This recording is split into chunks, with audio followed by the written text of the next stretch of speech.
దేవుని వాక్యం సెలవిస్తుంది. తరువాత అంటాడు ఆయన, సముద్రము మీదనున్న మకరమును సంహరిస్తాడు ఆయన అని చెప్పి, 2వ వచనములో, ఆ దినమున మనోహరమగు ఒక ద్రాక్ష వనము ఉండును, దానిని గూర్చి పాడుడి అంటాడు.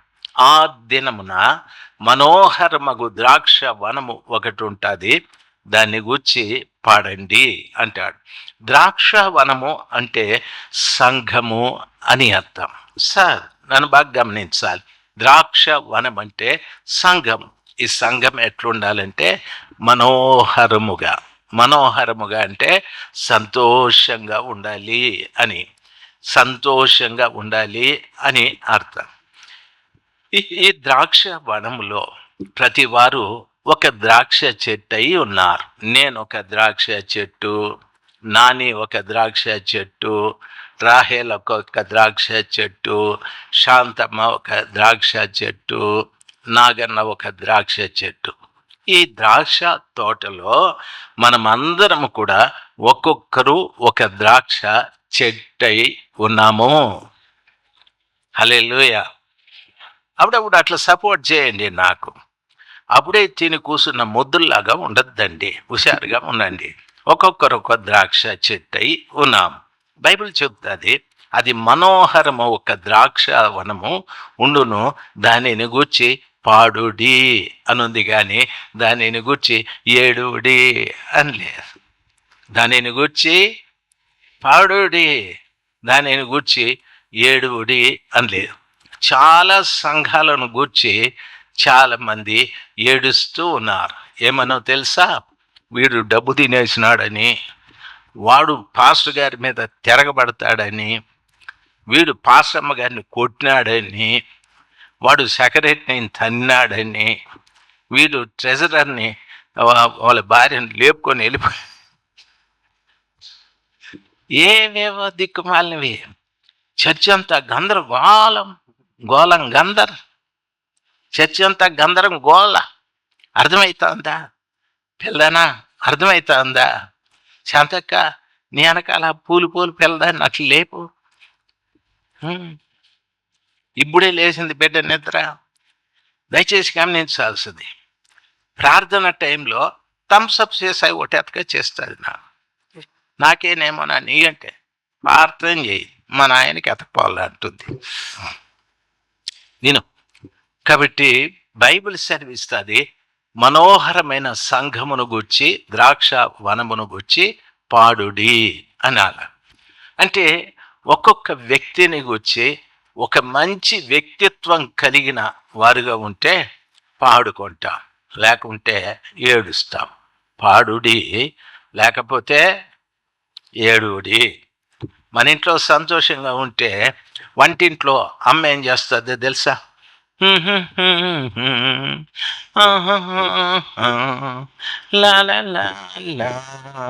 అంటే ఉంటుంది. అదే ఇంట్లో బాధలుంటే, ఈయనెందుకు కట్టుకున్నాయేమో, అప్పులోడు వస్తాడు, ఈడు వెళ్ళిపోయినా నేనేం చెప్పాలి ఏమో బే అని ఉంటుంది. అవునా కాదా? ఇంట్లో పాట ఉండాలి కానీ ఇంట్లో ఏడ్పు ఉండకూడదు. సంఘంలో పాడాలి కానీ సంఘంలో ఏడుపు ఉండకూడదు. సంఘంలో పాట రావాలంటే ఒక్కొక్క చెట్టు పూత పూయాలి, కాపు కాయాలి. కొన్ని చెట్లకు పూతే లేదు, కొన్ని చెట్లకు కాపే లేదు, కొన్ని చెట్లకు ఆకులే లేవు. ఏడు చెట్టు ఇది అని ఎతకాల్సి వస్తుంది అంటాడు. నేను మన గ్రౌండ్కి పోతే మన రమణన్న ఓ చెట్టు ఎండిపోయింది. రామరాజు చెప్పిన, నాయన దానికి మందు కొట్టే అంటే, నాయన రేపొద్దున నీకు గొడేస్తా అంటే. రామరాజు చాలా స్పీడ్, రేపొద్దున నీకు గొడేస్తానంటే. నిన్న పోతే ఆ చెట్టే లేదు. ఏమైంది రే చెట్టు అంటే, రమణన్న అంటే అది వేడికాడు పారేసి ఇంకోటి నాటినాం ఆడు చూడు లేదా అని అంటాడు. దాన్ని ఏం చేస్తే పుణ్యాత్ముడు అని పెరికేస్తామే నేను. దయచేసి గమనించాల్సింది, ఎందుకు పెరికేసినావు? ఆకులు రాలిపోయినాయి, చీడబెట్టింది. దయచేసి ఎప్పుడు కూడా మనిషి సంఘంలో పీడలాగా ఉండకూడదు, చీడలాగా ఉండకూడదు. సంఘంలో ఒక వ్యక్తిని చూసినప్పుడు పాట పాడుకునేటట్టుగా ఉండాలి. హల్లెలూయా. ఈ తమ్ముడు చాలా మంచి ప్రార్థనా పరుడు, చాలా అనుకువ కలిగిన వాడు, చెప్పిన పని ఖచ్చితంగా చేస్తాడు. ఈడున్నాడు చూడు, ఈయనకేమన్నా చెప్తే ఇదిగో బొమ్మ అదిగో బొమ్మ అని ఎక్కడ పోతాడో తెలీదు. ఈయనకి చెప్పే కంటే వానికే చెప్పేది మేలు అంటారు. మూడో రకం, ఇంకెవరికైనా మనం చెప్తే ఏం నేనేనా అన్నిటికీ, ఇంకెవరు లేరా? ఇవన్నీ పనికిరాని ద్రాక్ష చెట్లు. పనికొచ్చే ద్రాక్ష చెట్టు జాగ్రత్తగా ఎదగడం ప్రారంభిస్తుంది, ఎదిగి పూత పోస్తుంది, కాపుగాస్తుంది. ద్రాక్ష చెట్టు కాపుగాస్తే ఒక్కొక్క దీంట్లో ఎన్ని ద్రాక్షాలు ఉంటాయి? గుత్తులో ఎన్ని ద్రాక్షాలు ఉంటాయి? జాస్వా సార్ చాలా ఉంటాయి అన్నాడు. అట్లా కాదు, చేత్తో చూపెట్టండి. చేతులు లేవా మీకు? ద్రాక్ష గెల ఎప్పుడు చూడలేదా? కూటమైన తర్వాత మీకిద్దరికి 10 రూపాయలు ఇస్తా, కొనుక్కోండి ద్రాక్షలు. ద్రాక్ష గెల ఎంత ఉంటుంది అమ్మా? ఏంటి నేను చూసే లోపల చేలు దించేస్తారు. ఎంత ఉంటుంది ద్రాక్ష గెల? ప్రతి పని నా పోరు బళ్ళకి ఎంత ఉంటుంది అని అన్ని ఏది నువ్వు ఇన్నిసార్లు అడుగుతావు, అది కూడా తెలదా నీకు? ఎంత ఉంటుంది అని అంటా ఉన్నాడు. ఏది చేతు చెప్పండి. ఓకే, అందరికీ తెలియాలా అనని అక్క నతానియల్ నా భార్య ఎంత ఉంటుంది ఇక ద్రాక్ష గెల? చూడు నిద్రపోయే చూడు, అక్క పూనకం వచ్చిన అమ్మోర్లాగా. అక్క ద్రాక్ష గెల ఎంత ఉంటుంది? ఇప్పటికి రాలేదన్న ఇంట్లోకి, గుడి ప్రారంభమైనప్పటి నుండి అనా ఇప్పటికి రాలేదు మందిరంలోకి. అక్క అట్లా తిరుగుతూ ఉంది, మందిరం చుట్టుకారం తిరుగుకుంటా ఉంది. నా తల్లే ఎంత కృపక్క నీకు. దయచేసి వినండి, చెప్పండి, ద్రాక్ష గెల ఎంత ఉంటుంది? సుష్మి నీకు కూడా 10 రూపాయలు ఇస్తా, కొనుక్కో స్వామి. ఎంత ఉంటుంది? నాని ఇదేంటి ఎంత పెడతా ఉండవో? ఓ నాని చాలా విడ్డూరంగా నా పోరు పడలేక అది వద్దు ఇది వద్దు ఎంత చూపెడతావని. భలేవాడు నాని నువ్వు. అంత ఉంటుంది, అంత పొడుగు ఉంటుంది, అంతే కదా? ఇన్ని కాయలు ఉంటాయి, అంతే కదా? అవునా కాదా? ఇంత గెల అంత పొడుగు ఉందంటే ఇజ్రాయెల్ దేశానికి పోవాలా. అక్కడ ఒక్కొక్క ద్రాక్ష పండు ఇంత ఉంటుంది. ఇజ్రాయెల్ దేశంలో ఎరికోలో అన్ని రకాల పండ్లు దొరుకుతాయి. తినాలనుకునే వాళ్ళు, డబ్బు ఉండే వాళ్ళు అటుకి పోతే రకరకాల పండ్లు తినచ్చు. అసలు ఎప్పుడు మనం వాటిని చూసి ఉన్నాం, అంత బాగుంటాయి. Very good. దయచేసి గమనించాల్సింది, ఒక్కొక్క వ్యక్తి కూడా పూత పూసి కాపు కాసి ఫలిస్తే ఆ ద్రాక్ష తోటని ఏమంటారంటే మనోహరమగు ద్రాక్ష తోట ఇది, దానిని గురించి పాడండి అంటాడు. ద్రాక్ష తోటలో పనికిరాని వ్యక్తులు ఉంటే గనక దానిని గురించి పాడేది కాదు, దానిని గురించి ఏడువుడి అని అనాల్సి ఉంటాయి. ఈడెందుకు ఉన్నాడు చర్చిలో, ఆమె ఎందుకుంది చర్చిలో, వీడందరినీ నాశనం బట్టి ఇస్తూ ఉన్నాడు. ఆయమ్మ ఊరందరికీ తంటాలు పెట్టి అందరికీ అగ్గి పెట్టి చలి కాసుకుంటూ ఉంటుంది అని. కొంతమంది ఉన్నారు అక్కోళ్ళు, పెట్టేస్తారు అగ్గి పెట్టేసి ఏమీ తెలియకుండా అని ఈ పక్క ఆ పక్క ఒళ్ళు కాల్చుకుంటూ ఉంటారు. ఏదో రోజు కాల్తా నిన్ను అంటుకుంటుంది. అబాబా అన్న ప్రయోజనము లేదు. దయచేసి గమనించాల్సింది, మనోహరమగు ద్రాక్ష తోటలో ఫలములిచ్చే ఒక మంచి చెట్టుగా నీవు ఉందువుగాక. హల్లెలూయా. ఆ మంచి చెట్టుకు ఆకులు ఉంటాయి, పూత ఉంటుంది, కాపు ఉంటుంది. రైతు దాన్ని వచ్చి చూస్తాడు. కాపు కాయకపోతే రైతు ఏం చేస్తాడో తెలుసా? ప్రతి చెట్టులో పనికిరాని తీగ ఒకటి ఉంటుంది. అది కేవలం పంట పండించే వ్యక్తికే తెలుసు. ఆ చెట్టులో ఆ పనికిరాని తీగేదో కత్తిరించినప్పుడే అప్పుడు అది పూత పూసి కాపు గాయడం ప్రారంభిస్తుంది. బైబిల్లో కూడా అదే చెప్తారు. కాబట్టి మనము ఫలిస్తే తోటంతా కూడా మనమందరము ఫలిస్తే ఇది మనోహరమగు తోట, దీనిని గుర్చి పాడుడి. మనం ఫలించకపోతే మనోహరం కాదు, దుఃఖం. దీనిని గుర్చి ఏడవలసి ఉంటారు. దేవుని పిల్లలు రెండవ మాట చెప్తాడు, యెహోవా నేను దానిని కాపు చేయుచున్నాను. సంఘాన్ని కాపు చేసేవారు ఎవరంటే యెహోవా అని అంటాడు. సార్, చాలా ముఖ్యమైన మాటలు 2 ఉన్నాయి, 3 ఉన్నాయి, చెప్తా. ఈ తోటను ఎవరు కాపు చేస్తారు? యెహోవా. రాజశేఖర్ కాదు. ఈ తోటని ఎవరు కాపు చేస్తారు? గట్టిగా చెప్పాలి, ఎవరు కాపు చేస్తారు? యెహోవా. యెహోవా అంటే ఎల్లప్పుడూ ఉండే దేవుడు. ఎల్లప్పుడూ ఉండే దేవుడు నిన్ను కాపు చేయుచున్నాడు. ప్రతి నిమిషమున నేను దానికి నీరు కట్టుచున్నాను. ఈ మాట నాతో పాటు చెప్పండి. ప్రతి నిమిషమున నేను దానికి నీరు కట్టుచున్నాను. డ్రిప్ ఇరిగేషన్ ఎంతమందికి తెలుసు? Drip irrigation. ఇప్పుడు ఏమైందంటే, ముందు మోటార్ పెట్టి కాలువల్లో నీళ్లు పంపి చెట్లకు పెట్టేసేవాళ్ళు. ఇప్పుడు అట్లా కాదు, డ్రిప్ ఇరిగేషన్. ఆ పైపు పెట్టేస్తే బొట్టు బొట్టు బొట్టు కారుకుంటా ఉంటుంది, నీరు వేస్ట్ అవ్వదు. ఈ డ్రిప్ ఇరిగేషన్ యేసు ప్రభు యెషయా ప్రవక్త ద్వారానే చెప్పేశాడు. ఈ డ్రిప్ ఇరిగేషన్ ఇజ్రాయేలీల దేశంలో మొట్టమొదట ప్రారంభమయ్యాయి. అక్కడ వ్యవసాయ పద్ధతుల్ని వెళ్ళి చాలామంది దేశస్తులు తెలుసుకొని వారి దేశాల్లో కూడా పంటలు పండించుకుంటున్నారు.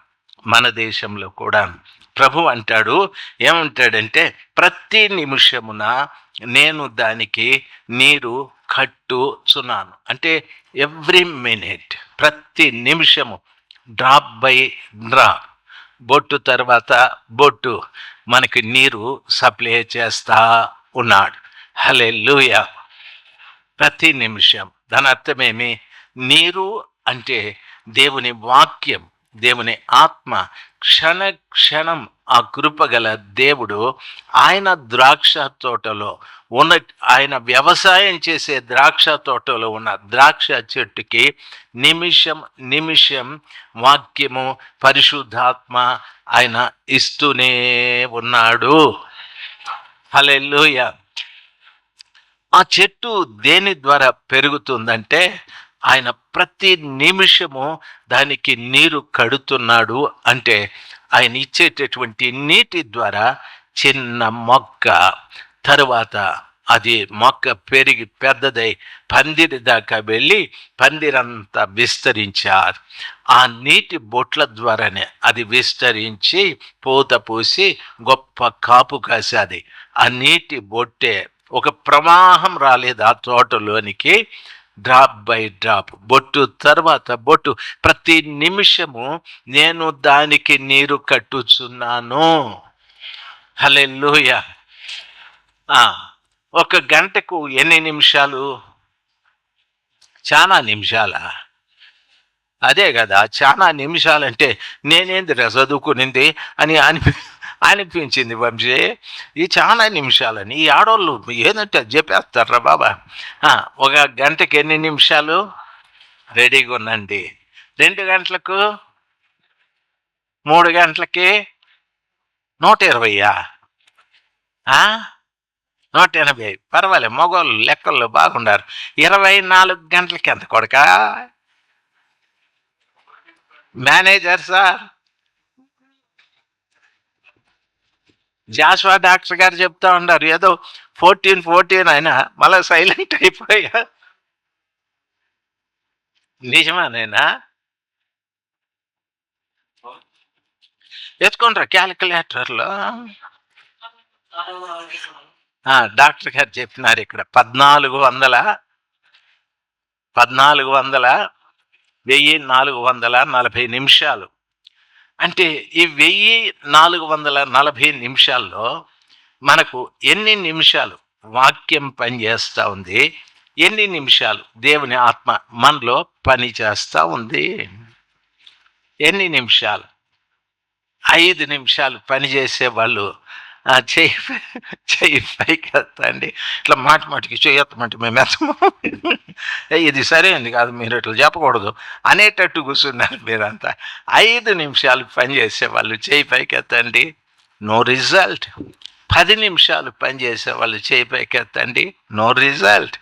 15 నిమిషాలు ఆ దేవుడు నీటితో నన్ను పెంచుతున్నాడనే వాళ్ళు చెయ్యి పైకి ఎత్తండి. యో ఫూలిష్ మ్యాన్. 5 నిమిషాలు ఎట్టుండి వచ్చింది అనేటట్టున్నారు మీరు. దయచేసి గమనించాలి. దేవుడు అంటాడు, నిమిషము నేను నీటితో వాటిని పెంచుతూ ఉన్నాను అని చెప్తాడు. అంటే దేవుని సంఘంలో ఉన్నటువంటి ప్రతి బిడ్డను కృపగలిగిన దేవుడు తన వాక్యముతోనూ తన ఆత్మతోనూ మనల్ని పెంచాలి అని ఆశ. ఆ రీతిగా వాక్యముతో ఆత్మతో నువ్వు పెంచబెడితే బహుగా ఫలించేటటువంటి బిడ్డగా మారిపోతావు. ఎట్లా మారిపోతావు? మీ నోటితో చెప్పండి.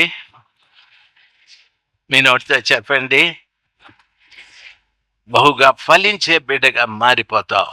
దయచేసి గమనించాలి. ఎంతమందికి నేను ఫలించాలని ఉంది చెయ్యి పైకి ఎత్తండి. ఊరికే నాకు కొంచెం సహకరించండి. స్టెల్లమ్మ ఎన్నిసార్లు అని లోపల తిట్టుకుంటా ఉంది నన్ను. అమ్మ పవిత్ర ఎత్తకొడుక అయ్యమ్మ గుడ్ మార్నింగ్ నైనా అన్నట్టు చెయ్యి పైకి ఎత్తున్నాయన్న. దయచేసి గమనించాలి. ఓకే, మీరు ఫలించాలా? నేను మీ భార్యలను అడుగుతాను, ఫలించే క్యారెక్టర్ ఏమన్నా ఉందా ఇందులో అని. వాళ్ళు ఏమంటారు? ఇంకా చాలే అంటారు. ఒకవేళ పాపను అడుగుతాను, మగబిడ్డలను అడుగుతాను, నైనా పాప పర్వాలేదని.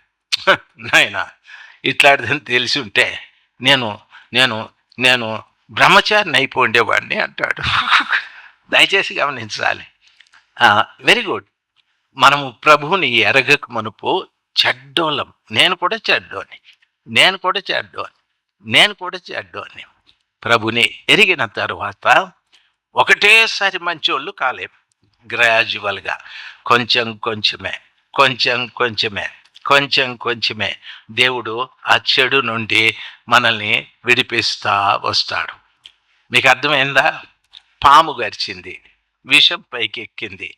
దెబ్బకు నేను విషం తగ్గిస్తాను అంటారు, కానీ డాక్టర్ అంటాడు తగ్గిస్తానయ్యా, మా హాస్పిటల్కి వచ్చిన అవార్డు సరిపోయింది, తగ్గిస్తాను, అయితే 3 days తర్వాత చెప్తాను అంటాడు.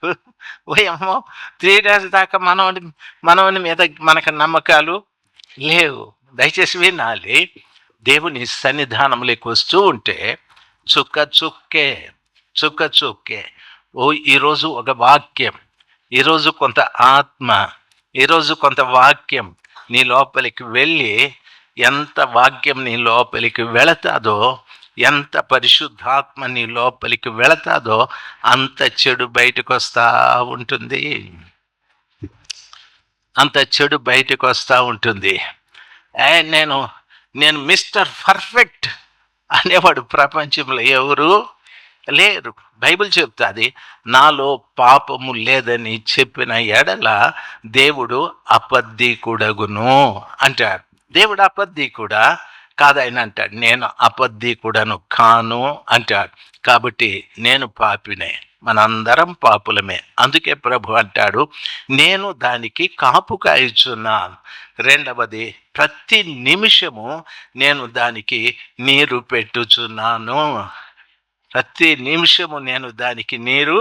పెట్టుచున్నాను. సరే, ద్రాక్ష తోట పంట కాలం ఎంత అంటే దరిదాపు 6 మాసాలు లేక 10 మాసాలు.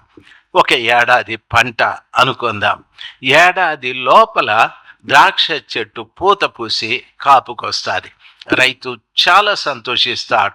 ఫలసాయం అంతా తీసుకొని ఆ గంపల్లో పెట్టి ఎక్స్పోర్ట్ చేస్తాడు. చైనాకు పంపిస్తాడు, ఆఫ్రికాకి పంపిస్తాడు, పాకిస్తాన్కి పంపుతాడు, రష్యాకి పంపుతాడు. ఇండియాలో ఏమీ ఉండదు. అంతా పంపించేసి వీడు మనోడు ఖాళీ పెట్టుకుంటాడు. దయచేసి వినాలి. అంటే దాని అర్థం, నువ్వు ఫలిస్తే గనక దేవుడు నిన్ను అనేక ప్రాంతాలలో వాడుకోవడం ప్రారంభిస్తాడు. నువ్వు ఫలిస్తే, నువ్వు ప్రయత్నం చేసేది కాదు. కొంతమంది అంటారు, నేను ఇట్లా కావాలా, నేను అట్లా కావాలా, నేను ఇది చేయాలా, నేను అది చేయాలా.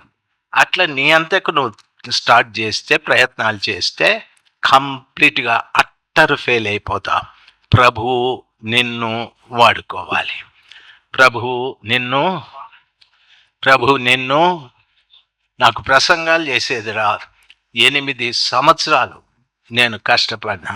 4 సంవత్సరాలు రాత్రుల్లో నిద్రపోలేదు. రాత్రుల్లో మోకాళ్ళ మీద నిలబడి వాక్యం చదివిన. 8 సంవత్సరాలప్పుడు దేవుడు ఇట్లా కలలో కుర్చీలో కూర్చొని నాకు చెప్పేవాడు. నేను రాసుకునేవాడిని, రాసుకునేవాడిని. అయితే తిరిగి దాన్ని ఎట్లా ప్రజలకు చెప్పాలనో చేత కాలేదు. మళ్ళా అడుక్కున్నా, ఉపవాసం ఉన్నా, అర్ధ రోజు ఉన్నా, ఒక పూట ఉన్నా, ఒక రోజు ఉన్నా, మళ్ళా ఏడ్చిన, చెప్పేది నేర్పించమని చెప్పడం కూడా ప్రభు నేర్పించాడు. దయచేసి గమనించాల్సింది, చాలా సంవత్సరాల తరువాత కొంచెం ఫలించడం ప్రారంభించిన దేవుడు కనికరించి ఆయన ఇక్కడికి తీసుకువెళ్ళడం జరిగాది. ఆయన కొరకు ఫలించే వ్యక్తిగా దేవుడు చేశాడు. దయచేసి చెప్తున్నాను, ప్రభు పిల్లలైన మనము 1 సంవత్సరపు కాలపు పంటైన ద్రాక్ష తోటలో ప్రతి చెట్టు రైతుకి ఎన్ని ఫలాలు, ఇన్ని గుత్తులు ఇచ్చేటప్పుడు సంవత్సరాలు గడిచినా నేను ఇంకా ఫలించలేదంటే దాని అర్థం ఏమిటి? నేను దానికి ప్రతి నిమిషమున నీరు కట్టుచున్నాను అనేటటువంటి మాట నా విషయంలో వ్యర్థమైపోతుంది. ఆయన నీలో నీరు కడుతూ ఉంటే నీలో ఉన్న చెడు పోతూ ఉంటుంది. నువ్వు ఫలించే మొక్కవవుతూ ఉంటావు. నీరు కడుతూ ఉంటే కొద్ది రోజులకి పూత పోస్తావు, కొన్ని రోజులకి కాపు కాస్తావు.